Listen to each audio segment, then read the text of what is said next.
Hello बच्चों, आइए इस प्रश्न को पढ़ते हैं। यदि किसी तत्व की मात्रा दोगुनी कर दी जाए तो उसकी सक्रियता तथा क्षय नियतांक पर क्या प्रभाव पड़ेगा। आइए इस प्रश्न की मुख्य अवधारणा की चर्चा करें।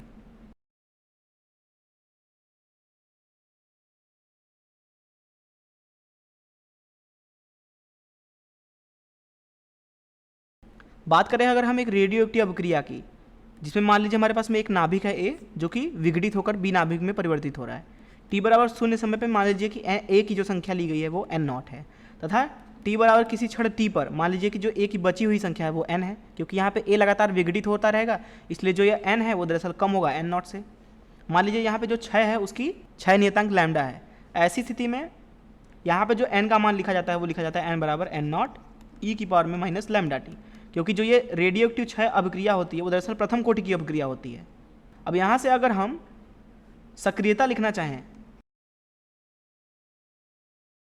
तो दरअसल सक्रियता कुछ और नहीं बल्कि क्षय दर होता है। क्षय दर मतलब क्या, किस दर से लगातार क्षय हो रही है, अर्थात किस दर से जो ए है उसकी संख्या परिवर्तित हो रही है। क्योंकि यहाँ पे जो एन है वो घट रहा है, इसलिए क्षय दर का मान होगा माइनस डी एन भागी डी टी। तो यहाँ पे जो सक्रियता है जिसे हम आर से प्रदर्शित कर देते हैं वो है माइनस डी एन भागी डी टी। तो यहाँ से अगर हम सक्रियता का मान लिखना चाहें आर का तो वह है माइनस डी एन भागे डी टी, और एन का मान है हमारे पास में एन नॉट ई की पावर माइनस लेमडा टी।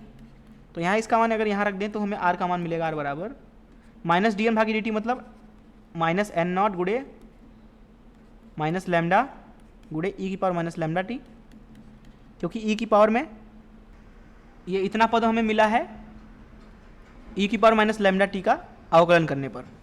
क्योंकि आपको पता होगा कि सूत्र होता है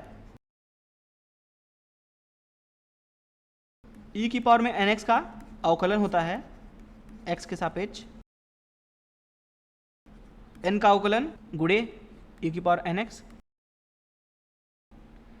का अवकलन एक्स के सापेक्ष गुड़े ई की घात एन एक्स। तो इस सूत्र का इस्तेमाल हम यहाँ पे कर लिए हैं। तो हमें सक्रियता मिल रही है आर बराबर एन नॉट लैम्डा गुड़े ई की घात माइनस लैम्डा टी के बराबर, जो कि दिए गए रेडियो एक्टिव तत्व की सक्रियता है। इस मुख्य अवधारणा से आइए इस प्रश्न को हल करें। यहाँ पर इस प्रश्न में बोला जा रहा है कि अगर किसी तत्व की मात्रा दोगुनी कर दी जाए तो उसकी सक्रियता तथा क्षय नियतांक पर क्या प्रभाव पड़ेगा। तो यहाँ प्रारंभ अवस्था में अगर हम एन नॉट संख्या ले लेते हैं नाभिक की, तो दरअसल हमें क्या करना है, उसका दोगुना कर देना है।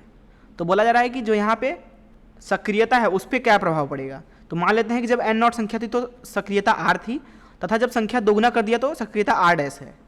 तो यहाँ से अगर हम आर का मान लिखना चाहें तो आर है एन नॉट लैम्डा, मुख्य उदाहरण से अगर देखें तो ई की पावर माइनस लैम्डा टी। वहीं अगर हम बात करें आर डैश की तो आर डैश का मान लिखा जाएगा आर डैश बराबर 2 एन नॉट लैम्डा ई की घात ऋण लैम्डा टी। यहाँ पे आप देख सकते हैं कि जो आर डैश है वो दरअसल दोगुना है आर का, इसलिए हम बोल सकते हैं कि जो सक्रियता होगी वो दरअसल दोगुनी हो जाएगी। तो अगर इस प्रश्न का उत्तर लिखें तो प्रथम भाग का उत्तर हम लिख सकते हैं कि सक्रियता दोगुनी हो जाएगी, सक्रियता दोगुनी हो जाएगी।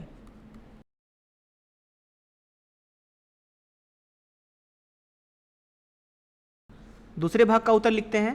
बोला जा रहा है क्षय नियतांक पर क्या प्रभाव पड़ेगा। दरअसल जो ये क्षय नियतांक होता है अर्थात लैम्डा, वो केवल और केवल नाभिक की प्रकृति पर निर्भर करता है।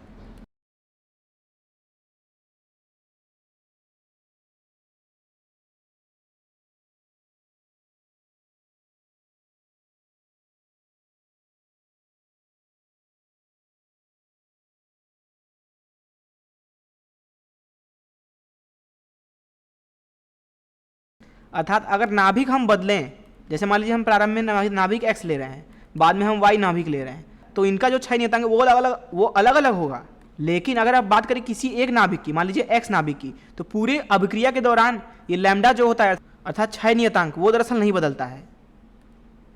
इसलिए इस प्रश्न का दूसरा उत्तर हो जाएगा कि भले ही आप उसकी संख्या दोगुनी कर लो, तीन गुनी कर लो, कुछ भी कर लो, उसकी क्षय नियतांक नहीं बदलेगी। लिख देंगे क्षय नियतांक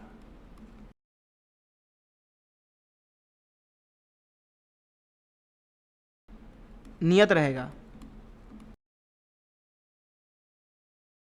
यही हो जाएगा इसका उत्तर। मैं आशा करता हूं कि आपको इस प्रश्न का हल जरूर समझ में आया होगा। धन्यवाद।